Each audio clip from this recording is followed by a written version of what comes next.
नमस्कार दोस्तों, स्वागत है आपका मेरे यूट्यूब चैनल सेल्फ मेडिकोस में।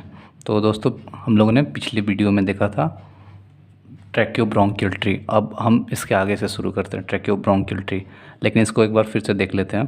तो ट्रैकियोब्रोंकियल ट्री में जैसे कि मैंने बताया था कि ट्रैकिया का ये ट्री होता है। तो ये कैसे अरेंज होता है इसको एक बार फिर से देखते हैं। Trachea, primary bronchi, secondary bronchi, tertiary bronchi, जो कि राइट लंग्स में नंबर इसका 8 होता है। राइट लंग में इसका नंबर 10 होता है और लेफ्ट लंग में 8 होता है। फिर टर्सरी टर्मिनल ब्रोंक्यूल, जिसका साइज 1 mm होता है, एंड देन रेस्पिरेटरी ब्रोंक्यूल। अब हम इसके आगे बढ़ते हैं और अगला टॉपिक हम देखते हैं upper respiratory tract and lower respiratory tract. तो चलिए पढ़ते हैं। Upper respiratory tract and lower respiratory tract जानने से पहले आपको हम बता, तो लंग से रिलेटेड जो भी डिजीज़ होता है उसको हम 2 कैटेगरी में डिवाइड करते हैं, upper and lower respiratory tract disease. तो चलिए देखते हैं। तो अपर रेस्पिरेटरी ट्रैक्ट में आता है from nose to vocal cord. जो भी मतलब ऑर्गन है वो नोज से इंक्लूड करते हैं अप टू वोकल कॉर्ड तक। तो वोकल कॉर्ड क्या होता है? Vocal cord fold of mucous membrane within larynx to produce sound. Larynx जो है साउंड प्रोड्यूस करता है और वोकल कॉर्ड के अंदर लैरिंग्स प्रेजेंट होता है। तो लैरिंग्स जो है कैसे साउंड प्रोड्यूस करता है? How to produce larynx sound?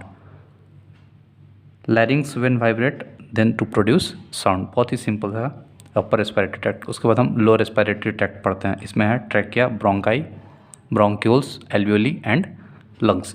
देखिए दोस्तों, ये इंट्रोडक्टरी चैप्टर है, तो इसमें बस हम एक इनिशियल लेवल पे ही पढ़ रहे हैं। उसके बाद जो आने वाले चैप्टर होगा तो इसमें सारा हम डिटेल पढ़ेंगे। चलिए अब हम आगे बढ़ते हैं। हमारा जो अगला टॉपिक है वो रेस्पिरेटरी यूनिट, जैसे देख पा रहे होंगे आप लोग। तो रेस्पिरेटरी यूनिट में आपको बता दूं कि रेस्पिरेटरी यूनिट से क्या होता है। मतलब रेस्पिरेटरी यूनिट का मतलब था हमारे जो भी, जैसे कि ट्रैकिया हो गया, ब्रोंकाई हो गया, जो भी रेस्पिरेटरी ट्रैक्ट का जो भी ऑर्गन है, तो इसका जो टर्मिनल पोर्शन है यानी कि जो एंड पोर्शन है, तो वो ही रेस्पिरेटरी यूनिट होता है। तो एक बार समझने की कोशिश कीजिएगा। जैसे कि मैंने यहाँ लिखा, parenchyma of lungs form by respiratory unit that form the terminal portion of the respiratory tract. जो भी लंग्स का पैरेन्काइमा होता है वो बना होता है किससे? रेस्पिरेटरी यूनिट का। और रेस्पिरेटरी यूनिट क्या होता है? Terminal portion of respiratory tract. तो रेस्पिरेटरी ट्रैक्ट में क्या होता है? जैसे कि ट्रैकिया, ब्रोंक्यूल, ब्रोंकाई, उसका जो टर्मिनल पोर्शन होता है वो एल्वियोली होता है। तो वही हमारा रेस्पिरेटरी यूनिट होता है। आगे लिखा हुआ है exchange of gases only through the respiratory unit, यानी कि एक्सचेंज ऑफ गैसेस जो होता है ओनली रेस्पिरेटरी यूनिट से होता है। उसके बाद हम इसका स्ट्रक्चर पढ़ते हैं, स्ट्रक्चर ऑफ रेस्पिरेटरी यूनिट। तो रेस्पिरेटरी यूनिट का जो स्ट्रक्चर है, सबसे पहले इसमें स्टार्टिंग होता है रेस्पिरेटरी ब्रोंक्यूल से। देखिए मैं आपको बता दूं, जो रेस्पिरेटरी यूनिट होता है ये गैसियस एक्सचेंज के लिए रिस्पॉन्सिबल होता है। गैसियस एक्सचेंज जोन इसको बोलते हैं। और इससे ऊपर यानी कि जो कंडक्शन जोन होता है, जो कि हम लोगों ने नज़ल चैम्बर या फिर नोज से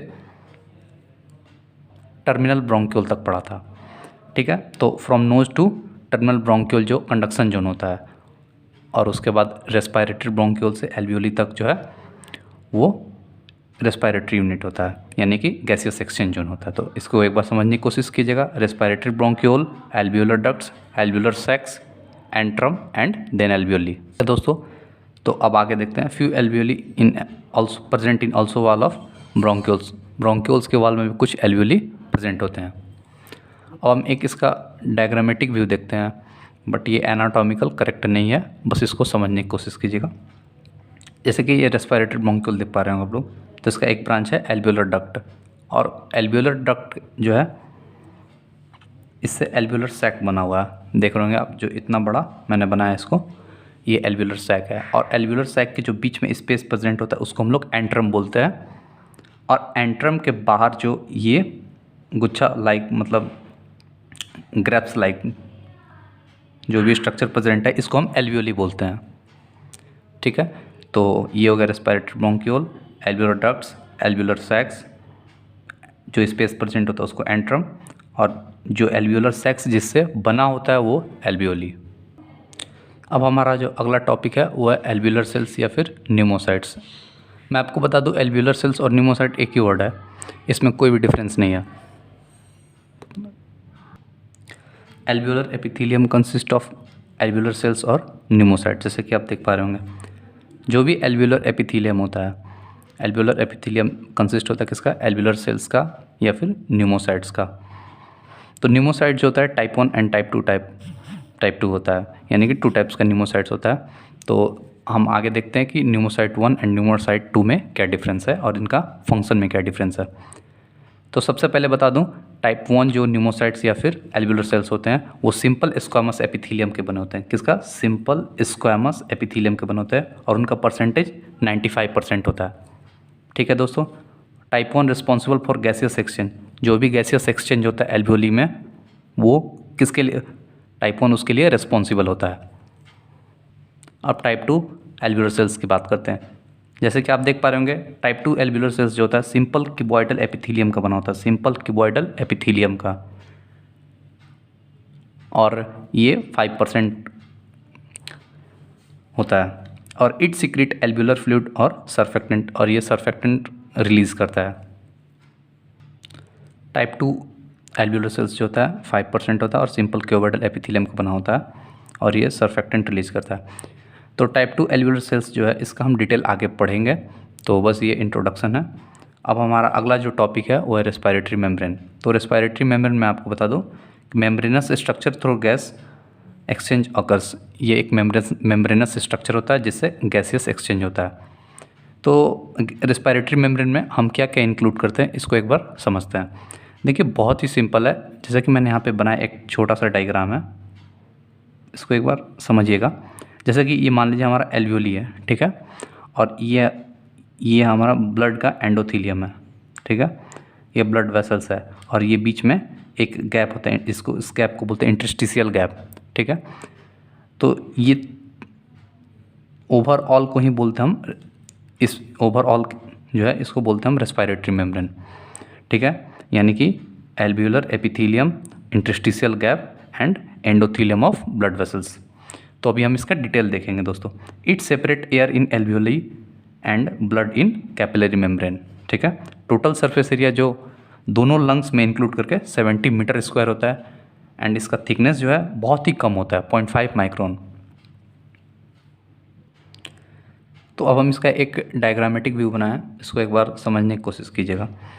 ये डायग्राम जो है मैंने कलरफुल पेन से बनाया, जैसे कि आप समझ सकते हैं थोड़ा। देखिएगा, जो फर्स्ट हमने बताया एंडोथीलियम ऑफ ब्लड वेसल्स है, ऊपर दिखाई दे रहा होगा, उसके नीचे बेसमेंट मेम्ब्रेन होता है। जो भी एंडोथीलियम है, एंडोथीलियम सिंपल स्क्वामस एपिथेलियम का बना होता है और वो स्क्वामस एपिथेलियम बेसमेंट मेम्ब्रेन पर टिका होता है, यानी कि रखा होता है। उसके बीच में जो उसके नीचे है इंटरस्टिशियल स्पेस या फिर interstitial gap, and then after alveolar epithelium, and then after fluid layer, and then after surfactant. ये वही सर्फेक्टेंट है जो टाइप 2 एल्वियोलर सेल्स सिक्रेट करते हैं, ठीक है दोस्तों। तो इसमें 6 लेयर होता है, ठीक है, 6 लेयर प्रेजेंट होते हैं। First endothelium, second basement membrane, third interstitial gap, fourth alveolar epithelium, fifth है फ्लूइड लेयर, सिक्स्थ है surfactant. Total thickness 0.5 micron, total surface area 70 metre square of both lungs. चलिए अब आगे हमारा जो टॉपिक है थोड़ा इंपॉर्टेंट टॉपिक है, इसको एक बार समझते हैं। ये है non respiratory function of respiratory tract, यानी कि जो हमारा रेस्पिरेटरी ट्रैक्ट है उसमें कुछ ऐसे फंक्शन है जो कि रेस्पिरेशन में हेल्प नहीं करते हैं। तो बहुत ही सिंपल है, तो इसको पढ़ते हैं। फर्स्ट हो ऑल्फैक्शन है। Olfactory receptors are present in the mucous membrane of nostrils for olfactory sensation. हमारे नसल म्यूकस में या फिर नसल चैम्बर में ऑल्फैक्टरी रिसेप्टर प्रेजेंट होते हैं जो कि ऑल्फैक्शंस में हेल्प करते हैं। सेकंड है वोकलाइजेशंस, जैसे कि आप देख पा रहे होंगे वोकलाइजेशन मैंने यहाँ लिखा है। वोकलाइजेशन की जब भी बात करते हैं तो इसमें हम सबसे पहले लैरिंग्स को इंक्लूड करेंगे। Larynx play alone a major role in vocalization. Larynx जो होता है ये एलॉन प्ले एलॉन मतलब अकेले ही मेजर रोल प्ले करता है साउंड प्रोड्यूस करने में, ठीक है। But along with other structure लैरिंग्स form speech apparatus. But इस होल स्पीच अपरेटस की बात करें तो लैरिंग्स के साथ कुछ और भी ऑर्गन आते हैं जो कि होल स्पीच अपरेटस फॉर्म करते हैं। थर्ड हमारा जो है prevention of dust particle.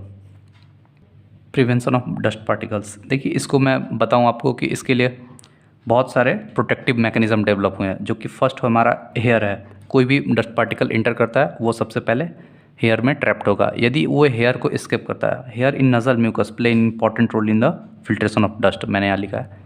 But small particle which escaped the hair then trapped into mucus. Mucus जो होता है, म्यूकस कौन सिक्रेट करता है? म्यूकस मेम्ब्रेन जो है म्यूकस सिक्रेट करती है। तो यदि वो हेयर में ट्रैप हो गया तो ठीक है, नहीं तो हेयर को स्केप करता है तो फिर वो म्यूकस मेम्ब्रेन में ट्रैप होगा। इफ़ स्मॉल पार्टिकल, यदि बहुत ही स्मॉल है और वो म्यूकस मेम्ब्रेन से भी बच जाता है यानी स्केप करता है उसको, तो फिर वो मैक्रोफाज जो प्रेजेंट होता है एल्वियोली में, उसके द्वारा वो एनगल्फ कर लिया जाता है। ठीक है, तो ये हमारे तीनों प्रोटेक्टिव मैकेनिज्म हो गए। यदि वो तीनों प्रोटेक्टिव मैकेनिज्म को स्केप करता है तो फिर वो कफ एंड स्नीज रिफ्लेक्स से हमारे बॉडी से बाहर निकल जाता है।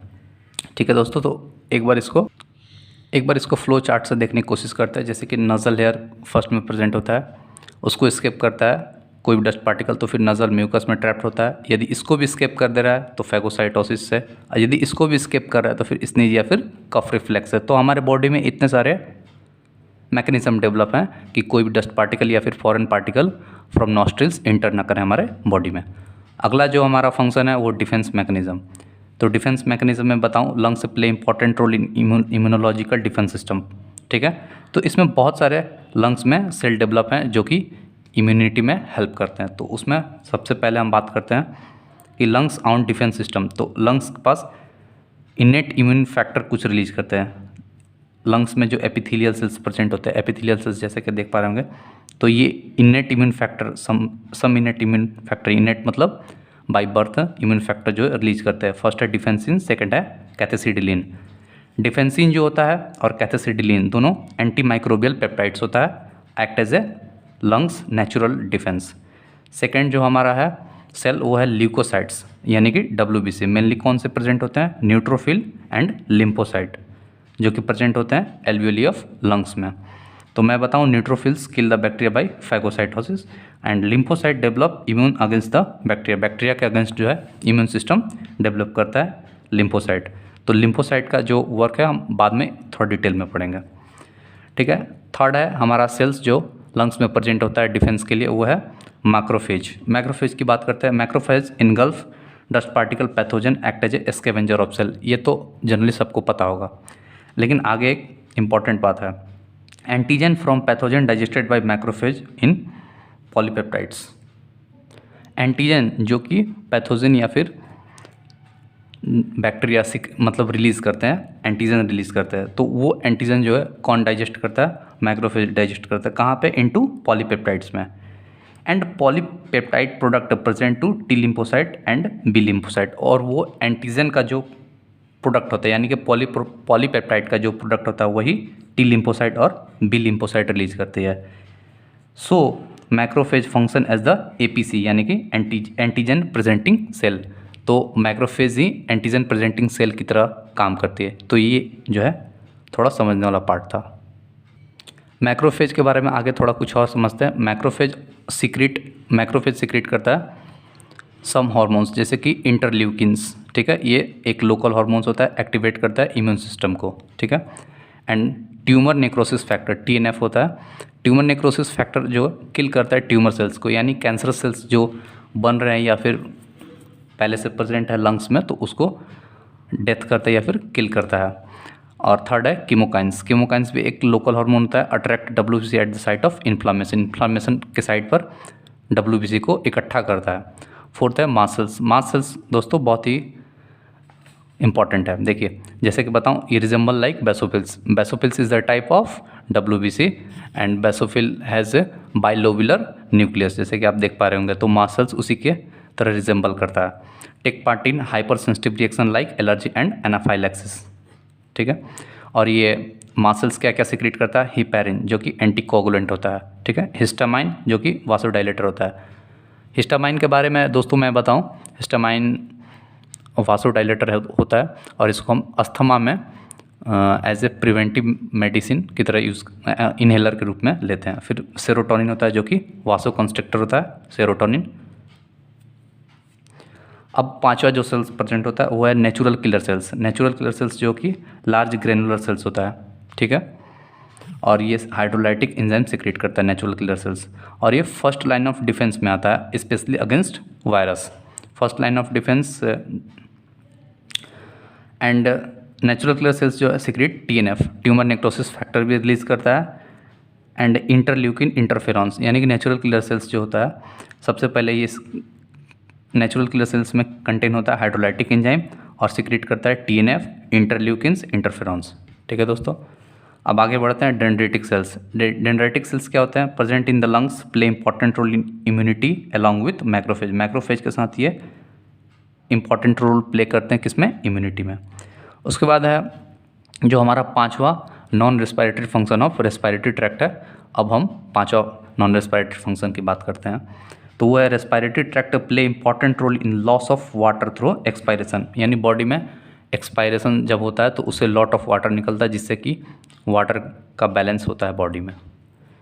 ठीक है दोस्तों, चलिए दोस्तों तो आगे बढ़ते हैं। हमारा जो sixth non respiratory function of respiratory tract है, तो वो है regulation of acid base balance. तो एसिड बेस बैलेंस को हम समझते हैं, थोड़ा ये कॉम्प्लेक्स है, इसको समझने की कोशिश कीजिएगा। कार्बन डाइऑक्साइड जो कि टिश्यू लेवल प्रोड्यूस होता है और H2O से वो रिएक्शन करता है और H2CO3 कार्बन डाइऑक्साइड H2O को कंबाइन होकर H2CO3 बनता है, यानी कि कार्बोनिक एसिड, और फिर वापस फर्दर ये H+ एंड H2CO3- में ब्रेक डाउन हो जाता है एट टिश्यू लेवल। तो ये हमारा टिश्यू लेवल पर होता है। फिर क्या होता है, जब ये टिश्यू लेवल पर HCO3- प्रोड्यूस हुआ तो ये फिर ब्लड में ट्रांसपोर्ट होगा और ट्रांसपोर्ट होकर कहाँ पहुँचेगा? एल्वियोलाई में। एल्वियोलाई में HCO3 पहुँचेगा और फिर HCO3 जब एल्वियोलाई में होगा आएगा, आने के बाद वो H+ से रिएक्शन करेगा और फिर वो वापस H2CO3 बनेगा और फिर H2CO3 फर्दर ब्रेक होगा H2 एंड CO2। तो हमारा जो CO2 है वो एल्वियोली में आएगा और एल्वियोली से फिर वो एक्सेल होने के बाद वो बॉडी से बाहर निकल जाता है। तो ये क्या होता है? एट एल्वियोलर लेवल पर, ये एल्वियोलर लेवल पर ये प्रोसेस होता है। अब हम आगे बात करते हैं कि कार्बन डाइऑक्साइड जब हमारे ब्लड में बढ़ने लगता है, यानी कि ब्लड में कार्बन डाइऑक्साइड का कंसंट्रेशन बढ़ जाता है, तो वो फिर कैसे रिमूव होता है बॉडी से? तो CO2 जो है, पहले मैं आपको बता दूं, CO2 एक वोलेटाइल गैस होता है जो कि वेंटिलेशन के द्वारा बॉडी से बाहर निकलता है। ठीक है, तो इसका एक मैकेनिज़्म है, जब मोर CO2 प्रोड्यूस होता है तो बॉडी से कैसे CO2 बाहर निकलता है। तो चलिए इसको देखते हैं। ये जब when metabolic activity increases means body का जो मेटाबॉलिक एक्टिविटी है वो इंक्रीज होगा, तो मोर CO2 प्रोड्यूस होगा एट टिश्यू लेवल पर। मोर CO2 produce at tissue level, more H+ concentration increase, क्योंकि मोर CO2 प्रोड्यूस होगा तो उतना ही ज़्यादा H2O से बाइंड करेगा और H2CO3 बनेगा और फर्दर H2CO3 जो डिसोसिएट होगा H+ एंड HCO3- में। तो H+ का जो कंसंट्रेशन यहाँ पे देख पा रहे होंगे वो टिश्यू लेवल पर इंक्रीज होता है। H+ कंसंट्रेशन इंक्रीज होगा, उससे pH डिक्रीज होगा और एसिडिटी इंक्रीज हो जाता है। तो इससे क्या होता है, हमारे बॉडी में बहुत सारे ऐसे रिसेप्टर्स प्रेजेंट होते हैं जो H+ के अगेंस्ट बहुत ही सेंसिटिव होते हैं। तो वो कौन से रिसेप्टर्स होते हैं? Aortic and carotid artery and also present in the medulla of brain. तो ये chemo receptor present in aortic and carotid artery में प्रेजेंट होते हैं and also present in the medulla of brain में प्रेजेंट होते हैं। मैं आपको बताता हूँ, ये कीमो रिसेप्टर सेंसिटिव होते हैं H+ कंसंट्रेशन इन ब्लड। जैसे जैसे ब्लड में H+ कंसंट्रेशन बढ़ता है ये उतना ही एक्टिव होते हैं। तो उससे क्या होता है कि इससे ये जब एक्टिव होते हैं तो फिर ये ब्लड में, तो ये फिर क्या करते हैं कि पल्मोनरी वेंटिलेशन को इंक्रीज करते हैं। देख पा रहे होंगे पल्मोनरी वेंटिलेशन मैंने यहाँ लिखा है, इसका मतलब ये हुआ कि रेस्पिरेशन रेट को इंक्रीज करते हैं, जिससे ज़्यादा एक्सपायरेशन होता है और मोर CO2 बॉडी से बाहर निकलता है। अब हम 7th respiratory non respiratory function of respiratory system का हम पढ़ रहे हैं। 7th फंक्शन देख पा रहे होंगे, एंटीकोगुलेंट फंक्शन। बहुत ही सिंपल है, हिपैरिन जो है सिक्रेट होता है किससे? मास्ट सेल्स से। मास्ट सेल्स हिपैरिन सिक्रेट करता है और हिपैरिन क्या होता है? एंटीकोगुलेंट होता है। अब हम 8th जो हमारा है non respiratory function of respiratory tract वो देख रहे हैं, secretion of angiotensin converting enzyme. तो एंजियोटेंसिन कन्वर्टिंग एंजाइम सिक्रीशन इसके बारे में पढ़ते हैं। तो जो एंडोथेलियम ऑफ पल्मोनरी कैपिलरीज होता है वो सिक्रेट करता है एक एंजाइम एंजियोटेंसिन कन्वर्टिंग एंजाइम, ठीक है, जिसको हम ACE भी बोलते हैं। ठीक है, तो एंडोथेलियम ऑफ पल्मोनरी कैपिलरीज, इसका मतलब जो भी ब्लड कैपिलरी या फिर ब्लड वेसल्स एल्वियोली के नज़दीक होता है उसको हम लोग पल्मोनरी कैपिलरी बोलते हैं। तो जो भी पल्मोनरी कैपिलरी है उसके अंदर एंडोथेलियम प्रेजेंट होता है। एंडोथेलियम क्या सिक्रेट करेगा? ACE angiotensin converting enzyme. और एसी क्या करता है, एंजियोटेंसिन 1 को एंजियोटेंसिन 2 में कन्वर्ट करता है। और एंजियोटेंसिन 2 का मेन वर्क क्या होता है, वो मेंटेन करता है ब्लड प्रेशर को और एक्स्ट्रा सेलुलर फ्लूइड का प्रेशर को मेंटेन करता है एंजियोटेंसिन 2। तो इसलिए जो यहाँ पे एसी बहुत ही मेन वर्क प्ले कर रहा है। अब 9th non respiratory function of respiratory tract है दोस्तों। तो चलिए अब हम इसको देखते हैं। जैसे कि आप देख पा रहे होंगे 9th में जो है मैंने यहाँ पे लिखा है सिंथेसिस ऑफ हार्मोन।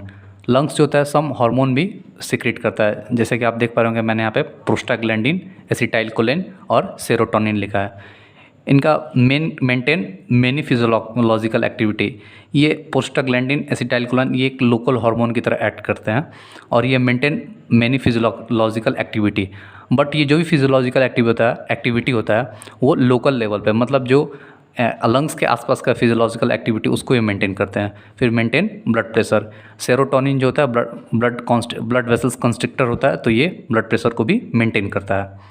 अब हमारा अगला टॉपिक है रेस्पिरेटरी प्रोटेक्टिव रिफ्लेक्स। तो अब हम इसको पढ़ते हैं, ये हमारा अगला टॉपिक है, ठीक है।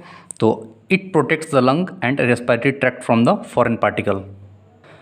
तो मैं आपको बता दूं कि रेस्पिरेटरी प्रोटेक्टिव रिफ्लेक्स की ज़रूरत कब पड़ता है। कोई भी फॉरेन पार्टिकल जब हमारे बॉडी में नोज़ या फिर नॉस्ट्रिल के द्वारा इंटर करता है तो सबसे पहले वो हेयर में ट्रैप्ड होता है, और हेयर को यदि वो एस्केप कर पा रहा है, यदि वो हेयर को एस्केप कर रहा है तो उसके बाद वो नज़ल म्यूकस में ट्रैप्ड होएगा। और नज़ल म्यूकस को भी वो एस्केप कर रहा है तो फिर वो जो है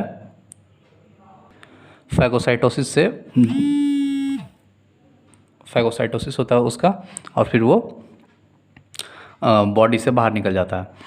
तो यदि ये तीनों को स्किप कर रहा है, मतलब कि हेयर्स, नसल म्यूकस एंड फैगोसाइटोसिस प्रोसेस को फॉरेन पार्टिकल जो है स्केप कर रहा है, उसके बाद हमारे बॉडी में कुछ रिफ्लेक्स डेवलप हैं जिससे कि फॉरेन पार्टिकल जो बाहर निकल जाए। हमारा फर्स्ट है कफ रिफ्लेक्स, तो इसको पढ़ते हैं, और सेकंड होगा स्नीज रिफ्लेक्स। कफ रिफ्लेक्स में क्या होता है, ये लोअर रेस्पिरेटरी ट्रैक्ट का प्रोटेक्टिव रिफ्लेक्स होता है, ठीक है। मॉडिफाइड रेस्पिरेटरी प्रोसेस होता है caused by irritation of respiratory tract, ठीक है। तो मैं आपको बता दूं जो भी इरिटेशन होता है वो फॉरेन पार्टिकल के द्वारा होता है। और ये कहाँ कहाँ होता है इरिटेशन, सबसे पहले रेस्पिरेटरी ट्रैक्ट में। सेकंड इरिटेशन जो होता है एक्सटर्नल ऑडिटरी कैनाल होता है, ऑडिटरी कैनाल, ऑडिटरी मीटस जो होता है वहाँ पे भी इरिटेशन हो सकता है। और थर्ड हमारा irritation due to COPD, chronic obstructive pulmonary disease, ये लंग्स डिजीज़ का एक टाइप है COPD। तो उसमें भी ऑब्स्ट्रक्शन की वजह से, यहाँ पर भी ऑब्स्ट्रक्शन की वजह से इरिटेशन कॉज हो सकता है। तो इससे फिर क्या होता है, हम पाथवे को पढ़ रहे हैं, तो इससे क्या होता है exert pressure on लैरिंग्स, trachea, bronchi and lungs, इस पर प्रेशर पड़ता है। और फिर अब यहाँ से स्नीज रिफ्लेक्स स्टार्ट होता है। तो समझने की कोशिश कीजिएगा एक बार। Beginning with deep inspiration followed by expiration with close glottis. पहले डीप इंस्पायरेशन होगा और फिर क्लोज ग्लॉटिक्स के साथ एक्सपायरेशन होगा, ठीक। उसके बाद क्या होता है इंक्रीज इंट्राप्लूरल प्रेशर।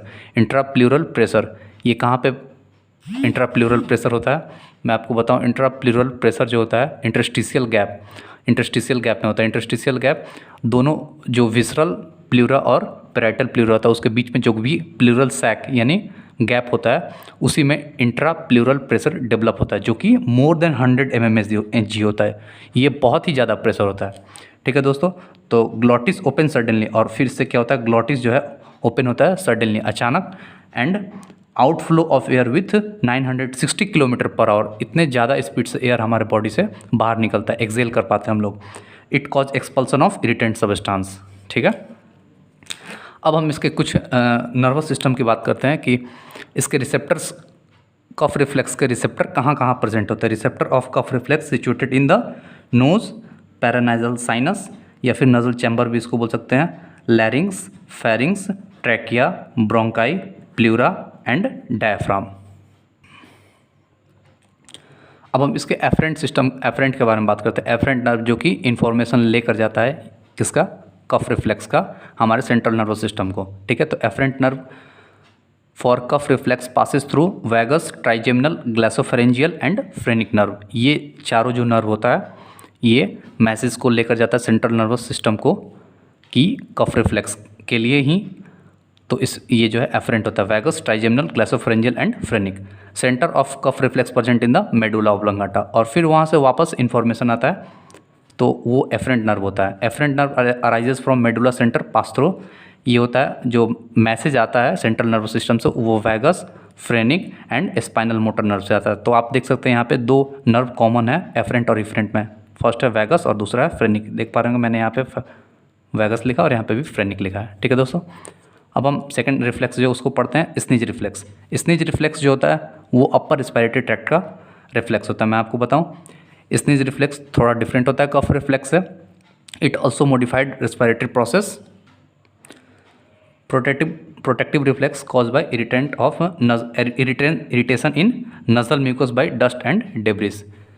ये स्पेशली इरिटेशन होता है नजल म्यूकस में, ठीक है, जैसे कि आप देख पा रहे होंगे मैंने यहाँ पे ओनली नजल म्यूकस लिखा है, bye dust and debris.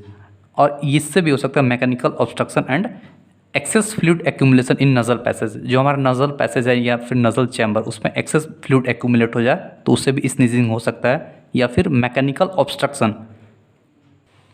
Obstruction हो जाए नजल चैम्बर या फिर नजल म्यूकस में, तो उससे भी स्नीज रिफ्लेक्स हो सकता है।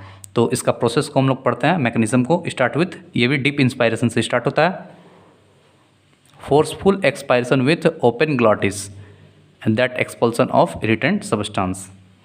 ठीक है, फोर्सफुल एक्सपायरेशन होगा ओपन ग्लॉटिस के साथ, यहाँ पे एक्सपायरेशन होता है।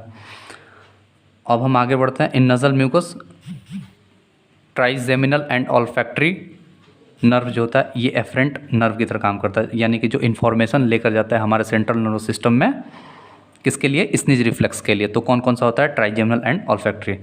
अब देखते हैं सेंट्रल नर्वस सिस्टम में कहाँ पे प्रेजेंट होता है इसका सेंटर, किसका, स्नीज रिफ्लेक्स का। तो sneeze reflex centre present in the medulla oblongata. It is located in डिफ्यूजली in spinal nucleus of trigeminal nerve. Medulla oblongata में स्नीज रिफ्लेक्स का प्रेजेंट होता है ऑलरेडी रिसेप्टर, लेकिन उसके साथ साथ ये डिफ्यूज होता है spinal nucleus of trigeminal nerve में भी। ठीक है दोस्तों, तो अब हम बात करते हैं इफरेंट के, जो कि इन्फॉर्मेशन सीएनएस से ऑर्गन तक लेकर आता है। For sneeze reflex via trigeminal, facial, glossopharyngeal, vagus, intercostal nerve, यानी कि यहाँ पे 5 नर्व है जो कि इफरेंट की तरह काम करते हैं स्नीज रिफ्लेक्स में। ठीक है दोस्तों, all this nerve activate pharynx, trachea and respiratory muscles. ये एक्टिवेट करता है किस किस को, फेरिंग्स को, ट्रैकिया और रेस्पिरेटरी मसल्स को, जिससे कि स्नीज प्रोसेस होता है। अब हमारा एक और है स्वेलोइंग रिफ्लेक्स। ये बहुत ही छोटा सा टॉपिक है, स्वेलोइंग रिफ्लेक्स। इसमें क्या है, जब हम लोग फूड इंटेक करते हैं, यानी कि फूड इंटेक करने के बाद फूड को स्वेलोइंग भी करते हैं, तो उसमें क्या होता है, रेस्पिरेशन जो होता है टेम्पोरली अरेस्ट हो जाता है, एंड एपिग्लॉटिस जो होता है कवर करता है ट्रैकिया को, जिससे कि फूड पाइप में जो भी फूड पार्टिकल्स है वो विंड पाइप में ना जाए, यानी कि ट्रैकिया में ना जाए। ठीक है, जैसे कि मैंने यहाँ लिखा है, while swallowing of food the respiration is temporarily arrested and epiglottis cover trachea. It is also known as the, इसको हम लोग डेगुलेशन इफेक्ट या फिर स्वेलोइंग एपनिया भी बोलते हैं। ठीक है दोस्तों, तो ये हमारा था swallowing reflex. Swallowing reflex prevent entrance of food particle into air passage. बहुत ही सिंपल था दोस्तों। चलिए, थैंक यू दोस्तों। तो अब हम लोग नेक्स्ट वीडियो लाएंगे जिसमें कि हम सेकेंड चैप्टर पढ़ेंगे रेस्पिरेटरी फिजियोलॉजी का। ठीक है, थैंक यू दोस्तों।